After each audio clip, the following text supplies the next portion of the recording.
అదేవిధంగా వర్మ గారు చాలా సీనియర్ పొలిటీషియన్ అండి.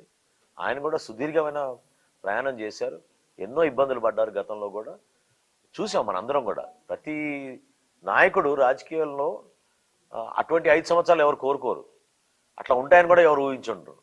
సో వర్మ గారు కూడా ఆ విధంగా ఇబ్బంది పడ్డారు. అయితే పదవులు ఎవరికి కేటాయిస్తారనేది ఏ పార్టీ అధిష్టానం అది నిర్ణయం తీసుకుంటారు. పవన్ కళ్యాణ్ గారు మనస్ఫూర్తిగా ఎప్పుడు కూడా మాలో ఉన్న నాయకుల్ని కూడా ప్రతిసారి అదే అంటున్నారు. ఏదో వారసత్వం రాజకీయం అని ఎవరైనా అంటే చాలా పొరపాటు అది. పవన్ కళ్యాణ్ గారు ఎప్పుడు కూడా కోరేది అంటే యువ నాయకత్వం, కొత్త నాయకత్వాన్ని మనం ఎంకరేజ్ చేయాలి. ఎంతమందికి అవకాశం ఇవ్వగలితే అంతమందికి ఇవ్వాలి మన అవకాశం అని ఆయన నిలబడతారు. ఆయన ఇప్పుడు చాయిస్ ఇస్తే ఆయన పదవి తీసుకోరు, కానీ ఇతరులకు పదవి ఇచ్చే మనిషి ఆయన. కాబట్టి వర్మ గారి విషయంలో కూడా ఖచ్చితంగా ఆయనకి న్యాయం జరగాలి. ఆ విధంగా ఆయనగా గౌరవించుకుంటాం. ఆయన కూడా వాళ్ళ పార్టీలో ఉన్న అంతర్గత విషయం అది వాళ్ళు మాట్లాడాలి. కూటమిలో భాగస్వాములుగా ఆయన సహకరించారు. పవన్ కళ్యాణ్ గారు ఎలక్షన్ నిలబడ్డారు. మీ అందరం కూడా ఆయన గౌరవించుకుంటాం.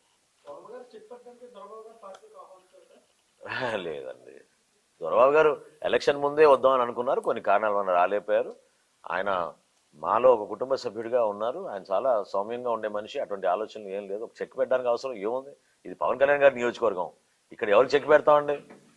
కంప్లీట్గా ఇది పిఠాపురం అనేది పవన్ కళ్యాణ్ గారి అడ్డా. అది ఇంకా దాని గురించి ఆలోచించాల్సిన అవసరం లేదు.